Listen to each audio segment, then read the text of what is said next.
Boom. Circus, hire me. What's up, guys? I am so glad you joined us this week because we're right in the middle of a series called Big Picture. We've been talking a lot about how in life sometimes we miss the bigger picture. We see things only from our perspective, which means we only see one part of the story. And that causes us to miss the rest of what might be happening, the bigger picture. Before we jump in today, let me start by asking you a really important question. How often do you do the right thing? Think about that for just a second. How often do you know the right thing to do and actually choose to do it? I think so many of us would admit that there's at least a few decisions we can look back on and say that we knew the right thing to do and still did the opposite. I mean, I know I have. That reminds me. So I'm in middle school, right? And you guys know you get tons of homework and tons of tests and quizzes that you've got to study for, and it's a lot to do, but I made a mistake. Just this one time. No, that's a lie. I made a lot of mistakes. But this one time, I was swamped with work and I just didn't know how I was gonna get it all done, so I made the wrong choice to cheat. I had a friend who was really great at staying on top of things and doing their homework, so I asked, hey, can I borrow that worksheet that you did and take it home and just maybe compare answers and copy all of your answers?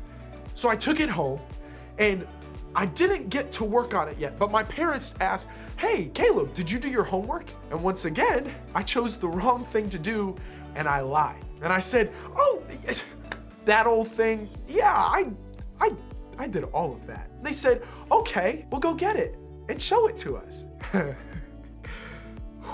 Wow, I was on my way to get my homework when I literally passed out. Guys, I'm telling you, I was so stressed out from doing the wrong thing and lying that I was walking to my backpack and I dropped.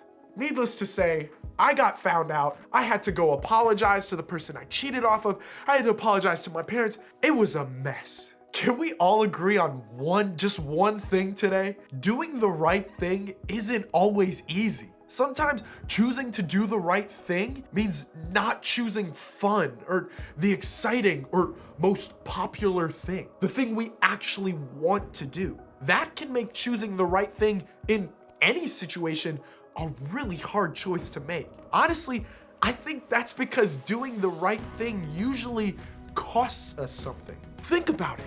Okay, so you know the right thing is to be honest with your parents, coaches, or teachers, but if you are, you'll get in trouble for what you did. Doing the right thing will have a consequence or punishment, and that will definitely cost you something. Or you know the right thing is to babysit your siblings when your parents ask, but you honestly just don't feel like dealing with them. You'd rather throw a box of Cheerios, lock yourself in your room, watch Netflix, and let them figure it out. Doing the right thing will cost you that freedom. You know the right thing is to say no to the guy who asked you out if you aren't allowed to have a boyfriend. Or fellas, maybe you shouldn't ask her out in the first place if you know you aren't allowed to have a girlfriend. Doing the right thing will cost you the chance at that relationship. And that feels like too high of a cost. You know, the right thing is to be honest about how you're feeling in a friendship, but if you do, you might end up in a fight or fallout with a friend. That conflict is a cost that you don't want to pay. The list could go on and on and on. And the reality is we've all been in situations where we've had to choose if we're gonna do the right thing. Sometimes doing the right thing feels really easy. I mean, it's an obvious choice. Other times, doing the right thing is really complicated. When we start to count the cost of doing the right thing, the choice suddenly isn't so clear. And sometimes it's difficult to do the right thing because we simply don't know what the right thing actually is. So here's the question. What can we do today, right now, to help us be prepared to do the right thing no matter what? I mean, even when it's difficult or unclear or gonna cost us a lot, how can we make decisions today that will have a positive impact on the bigger picture of our lives? Let's take a closer look at the life of one of the most famous figures in the Bible. Joseph. As we look at Joseph's life, we have the privilege of seeing the bigger picture. We see the whole story. But at the time, Joseph only saw what was happening right in front of him. Joseph started out as a guy who was in conflict with his brothers. That part I can relate to. I mean, you know how like I maybe took my older brother's shirt, but he took the last piece of garlic bread, and that's a bigger deal. Or maybe my little brother, he slept in my bed because it's bigger when I was out of town. But like, I mean, I guess I stole shotgun, the front seat of the car. I dove, but he called it, but like, I was there first. But then Joseph wound up thrown in an empty well, which I can relate to probably a little less. And then he was sold into slavery. That's not the happiest story ever. But God had big plans for Joseph. There was a bigger picture that Joseph couldn't see yet. A picture that was actually pretty incredible. I mean, it was so incredible that we're still talking about him thousands of years later. Thankfully, we get a front row seat to all of it because of another famous historical figure named Moses, who decided to write down the stories of his ancestors and their lives. One of his written records was called Genesis, and it's a part of the Old Testament in the Bible. In that book, Moses wrote the story of Joseph's life in great detail. One of the things he wrote about gives us an idea of how to do the right thing when the right thing is hard to do. We're picking up Joseph's story right after he was sold as a slave to a group of traders. Joseph was eventually bought by a pretty powerful Egyptian named Potiphar. This guy was a big shot in the government and the captain of Pharaoh's guard. Now, after some time working for Potiphar, Joseph was put in charge of Potiphar's entire house and everything he owned. So even though Joseph was in a bad situation, things seemed to be turning around for him, right? Well, this is where the story starts to take a turn. Just look at what happened next. Now, Joseph was well built and handsome. And after a while, his master's wife took notice of Joseph and said, "Come to bed with me." Wait, what? Can we talk about how bad that was? Joseph, I mean, he's this good looking dude. You know, he's got the flow, he's got muscle. He was working hard for his boss, Potiphar, when suddenly, out of nowhere, Potiphar's wife took notice. And just like that, she invited him to do something that was just meant for her and her husband, not her and Joseph. See, Potiphar's wife was basically inviting Joseph to have an affair with her. And I think we all know that's a really tough situation. Now, let's talk about this like it happened now, just for a second. This is like your best friend's boyfriend or girlfriend texting you, or they DM you or Snapchat you, and they ask you to hang out on the side. I mean, sure, they might be really cute, but they're with your bestie, your dude, your dudette, your homie, your fella, your person, not you. So having them ask you to sneak around and hang out on the low isn't a great situation for you to be in, right? It's an invitation to do something you know isn't right. And the same was true with Joseph. There was a lot at stake here. He could have easily given in to the temptation Potiphar's wife presented him. He could have let the invitation go to his head. He could have considered what he could have gotten away with and decided, maybe I'll give it a shot. But all of that, all of those little choices that ultimately could have led to him having this affair with Potiphar's wife, well, they would have cost Joseph something. And Joseph, he was trying to do the right thing. So he decided to take a different route, but he refused. "With me in charge," he told her, "my master does not concern himself with anything in the house. Everything he owns, he has entrusted to my care. No one is greater in this house than I am. My master has withheld nothing from me except you, because you are his wife. How then could I do such a wicked thing and sin against God?" And though she spoke to Joseph day after day, he refused to go to bed with her or even be with her. Instead of giving in to Potiphar's wife, Joseph decided to do what was right. Not just one time, but over and over and over again. Every time Potiphar's wife came to Joseph with the same invitation, Joseph made the choice to do the right thing. I mean, That's awesome.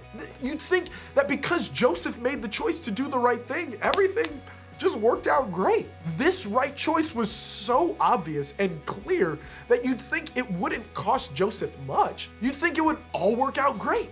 But believe it or not, doing the right thing eventually wound up costing Joseph his freedom. You see, sometime later, Potiphar's wife came to Joseph again with her inappropriate invitation. Only this time, she actually grabbed his cloak. Joseph tried so hard to do the right thing. My man shimmied out of his cloak and he took off running. He just left his cloak behind in her hands. Now, because Potiphar's wife obviously did some sketchy things, she told everyone that Joseph pursued her. She said that when she screamed for help, Joseph ran and left his cloak behind. I mean, of course, Potiphar wasn't happy when he heard this story, so he threw Joseph in prison.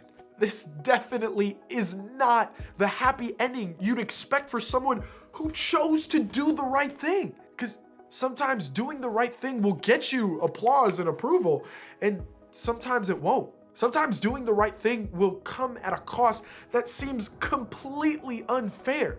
And that's exactly what happened here with Joseph. But Joseph did the right thing because he had integrity. And doing the right thing, regardless of the cost, is the definition of integrity. Joseph, he couldn't see the bigger picture. He didn't know that choosing the right thing would get him thrown into prison. And even when he was in prison, Joseph didn't know that God was still working, still creating an incredible big picture for his life. But Joseph, he didn't need to know because he was operating with integrity. Joseph knew that choosing the right thing was the best decision, no matter what happened next. Guys, that's what I want you to know too. Here's what I think we can remember from Joseph's story. When you can't see the bigger picture, do the next right thing. In the moments Joseph was faced with a choice, he didn't know the bigger picture. He couldn't see it yet, but he still chose to do the next right thing. He still chose to hold on to his integrity. So how can we do the same? When we're struggling to do the next right thing or make the next right choice, what can we do to help us hold on to our integrity? Well, first, you can see your situation. What situation are you in where you need to do the next right thing? Maybe it's in a relationship that's starting to push your boundaries. Maybe it's in a conversation you've been avoiding with your parents. Maybe it's in a friendship that needs to change. Whatever it is, think about what situation you're in where you need to take a step in the right direction. See the situation where you need help in making the right choice. Then next, identify the next right thing to do. Not all the right things to do, just the next right thing. Do you need to confess something to a parent? Do you need to ask a friend for help with something? Do you maybe need to apologize to someone in your life? Do you need to skip or miss out on a party that you've been invited to? Do you need to stop looking at someone else's homework? Do you need to have a tough conversation with a boyfriend or girlfriend? In your situation, what is the next right thing? Guys, here's the deal. It's easy to sit here and think about the next right thing to do. It's even easier to totally forget about it when you leave. So there's one final thing I want you to do. Tell somebody the next right thing you're trying to do. Talk to your small group leader. Talk to your friend or someone at home about the step that you're just trying to take. Invite them to ask you this week if you actually did it. Let them help you take a step toward the right thing right now. Taking these steps today is something that will shape our lives for the better tomorrow. Guys, remember, you don't have to see the big picture in order to make the right choice. Instead, day by day, when you're faced with all sorts of decisions and choices, you can choose the next right choice. When you can't see the bigger picture, do the next right thing. As you head out today, think about your answer to this question. In what situation do I need to do the next right thing? I should probably go pick up those apples.